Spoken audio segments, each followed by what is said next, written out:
April 22nd. David becomes king of all Israel. 2 Samuel chapter 5, verses 1 through 3, or 1002 BC. Then all the tribes of Israel went to David at Hebron and told him, "We are your own flesh and blood. In the past, when Saul was our king, you were the one who really led the forces of Israel. And the Lord told you, you will be the shepherd of my people Israel. You will be Israel's leader." So there at Hebron, King David made a covenant before the Lord with all the elders of Israel, and they anointed him king of Israel. 1 Chronicles chapter 11, verses 1 through 3. Then all Israel gathered before David at Hebron and told him, "We are your own flesh and blood. In the past, even when Saul was king, you were the one who really led the forces of Israel. And the Lord your God told you, you will be the shepherd of my people Israel, and you will be the leader of my people Israel."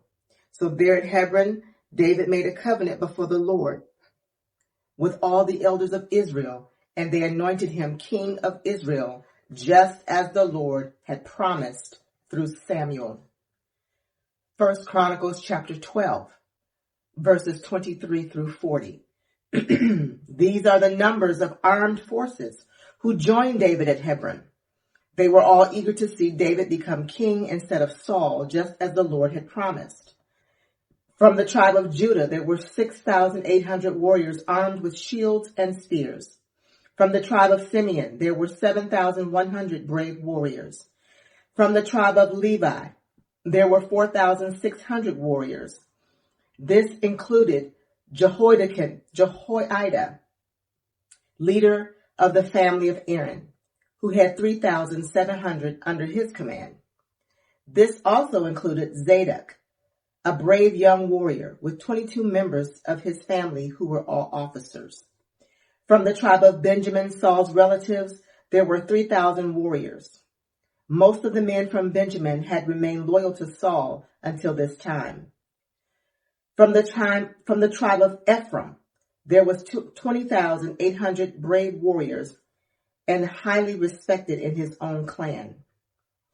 From the half-tribe of Manasseh, was west of the Jordan, 18,000 men were designated by name to help David become king. From the tribe of Issachar, there were 200 leaders of that tribe with their relatives. All these men understood the signs of the times and knew the best course for Israel to take. From the tribe of Zebulun, there were 50,000 skilled warriors. They were fully armed and prepared for battle and completely loyal to David. From the tribe of Naphtali, there were 1,000 officers and 37,000 warriors armed with shields and spears. From the tribe of Dan, there were 28,600 warriors, all prepared for battle. From the tribe of Asher, there were 40,000 trained warriors, all prepared for battle. From the east side of the Jordan River were the tribes of Reuben and Gad and the half-tribe of Manasseh. There were 120,000 troops, armed with every kind of weapon. All these men came in battle array to Hebron with the single purpose of making David the king over all Israel. In fact, everyone in Israel agreed that David should be their king. They feasted and drank with David for 3 days, for preparations had been made by their relatives for their arrival, and people from as far away as Issachar, Zebulun, and Naphtali brought food on donkeys, camels, mules, and oxen. Vast supplies of flour, fig cakes, clusters of raisins, wine, olive oil, cattle, sheep, and goats were brought to the celebration. There was great joy throughout the land of Israel. David conquers the Philistines. 2 Samuel chapter 5, verses 17 through 25. When the Philistines heard that David had been anointed king of Israel, they mobilized all their forces to capture him. But David was told they were coming, so he went into the stronghold. The Philistines arrived and spread out across the valley of Rephaim. So David asked the Lord, should I go out to fight the Philistines? Will you hand me over to them, or will you hand them over to me? The Lord replied to David, yes, go ahead. I will certainly hand them over to you. So David went to Baal Perazim, defeated the Philistines there. The Lord did it, David exclaimed. He burst through my enemies like a raging flood. So he named that place Baal Perazim, which means the Lord who bursts through. The Philistines had abandoned their idols there, so David and his men confiscated them. After a while, the Philistines returned and spread out across the valley of Rephaim. And again, David asked the Lord what to do. Do not attack them straight on, the Lord replied. Instead, circle around behind and attack them near the poplar trees. When you hear a sound like marching feet in the tops of the poplar trees, be on the alert. That will be the signal that the Lord is moving ahead of you to strike down the Philistine army. So David did what the Lord commanded, and he struck down the Philistines all the way from Gibeon to Gezer. 1 Chronicles chapter 14, verses 8 through 17. When the Philistines heard that David had been anointed king over all Israel, they mobilized all their forces to capture him. But David was told that they were coming, so he marched out to meet them. The Philistines arrived and made a raid to the valley of Rephaim. So David asked God, should I go to fight the Philistines? Will you hand them over to me? The Lord replied, yes, go ahead. I will hand them over to you. So David and his troops went up to Baal Perazim and defeated the Philistines there. God did it, David exclaimed. He used me to burst through my enemies like a raging flood. So they named that place Baal Perazim, which means the Lord who bursts through. The Philistines had abandoned their gods there, so David gave orders to burn them. But after a while, the Philistines returned and raided the valley again. And once again, David asked God what to do. Do not attack them straight on, God replied. Instead, circle around behind and attack them near the poplar trees. Then when you hear a sound like marching feet in the tops of the poplar trees, go out and attack. That will be the signal that God is moving ahead of you to strike down the Philistine army. So David did what God commanded, and they struck down the Philistine army all the way from Gibeon to Gezer. So David's fame spread everywhere, and the Lord caused all the nations to fear David. David captures Jerusalem. 2 Samuel chapter 5, verses 6 through 10. David then led his men to Jerusalem to fight against the Jebusites, the original inhabitants of the land who were living there. The Jebusites taunted David, saying, "You'll never get in here. Even the blind and lame could keep you out." For the Jebusites thought they were safe. But David captured the fortress of Zion, which is now called the City of David. On the day of the attack, David said to his troops, "I hate those lame and blind Jebusites. Whoever attacks them should strike by going into the city through the water tunnel." That is the origin of the saying, "The blind and the lame may not enter the house." So David made the fortress his home, and he called it the City of David. He extended the city, starting at the supporting terraces and working inward. And David became more and more powerful because the Lord God of heaven's armies was with him. 1 Chronicles chapter 11, verses 4 through 9. Then David and all Israel went to Jerusalem, or Jebus, as it used to be called, where the Jebusites, the original inhabitants of the land, were living. The people of Jebus taunted David, saying, "You'll never get in here."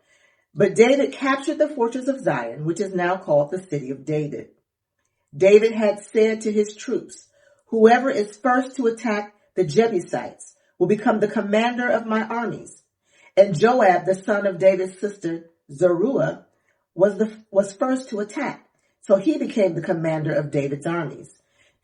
David made the fortress his home, and that is why it is called the City of David. He extended the city from the supporting terraces to the surrounding area, while Joab rebuilt the rest of Jerusalem, and David became more and more powerful because the Lord of Heaven's armies was with him. 1 Chronicles chapter 3, 4b. Then David reigned another 33 years in Jerusalem. 2 Samuel chapter 5, verse 13. After moving from Hebron to Jerusalem, David married more concubines and wives, and they had more sons and daughters. 2 Samuel chapter 5, verses 4 through 5. David was 33 years old when he began to reign. 30 years old when he began to reign, and he reigned 40 years in all. He had reigned over Judah from Hebron for 7 years and 6 months, and from Jerusalem he reigned over all Israel and Judah for 33 years. David's palace. 2 Samuel chapter 5, verses 11 through 12.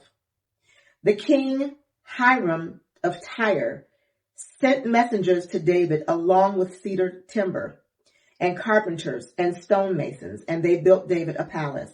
And David realized that the Lord had confirmed him as king over Israel and had blessed his kingdom for the sake of his people Israel. 1 Chronicles chapter 14, verses 1 through 2. Then King Hiram of Tyre sent messengers to David along with cedar timber and stonemasons and carpenters to build him a palace. When David realized that the Lord had confirmed him as king over Israel and had greatly blessed his kingdom for the sake of his people Israel. David plans to move the ark of God. 1 Chronicles 13, verses 1 through 5. David consulted with all his officials, including the generals and captains of his army. Then he addressed the entire assembly of Israel as follows. If you approve, and it is the will of the Lord our God, let us send messengers to all the Israelites throughout the land, including the priests and Levites in their towns and pasture lands. Let us invite them to come and join us. It is time to bring back the ark of God, for we neglected it during the reign of Saul. The whole assembly agreed to this, for the people could see it was the right thing to do. So David summoned all Israel from the Shihor Brook of Egypt in the south all the way to the town of Lebo-Hamath in the north, to join in bringing the ark of God from Kiriath Jearim. The ark brought to Gath. 2 Samuel chapter 6, verses 1 through 11. Then David again gathered all the elite troops in Israel, 30,000 in all. He led them to Bela of Judah to bring back the ark of God, which bears the name of the Lord of Heaven's armies, who is enthroned between the cherubim. They placed the ark of God on a new cart and brought it from Abinadab's house, which was on a hill. Uzzah and Ahio, Abinadab's sons, were guiding the cart that carried the ark of God. Ahio walked in front of the ark. David and all the people of Israel were celebrating before the Lord, singing songs and playing all kinds of musical instruments, lyres, harps, tambourines, castanets, and cymbals. But when they arrived at the threshing floor of Nacon, the oxen stumbled, and Uzzah reached out his hand and steadied the ark of God. Then the Lord's anger was aroused against Uzzah, and God struck him dead because of this. So Uzzah died right there because the ark of God. David was angry because the Lord's anger had burst out against Uzzah. He named that place Perez Uzzah, which means to burst out against Uzzah, as it is still called today. David was now afraid of the Lord, so he asked, how can I ever bring the ark of the Lord back into my care? So David decided not to move the ark of the Lord until the city of David.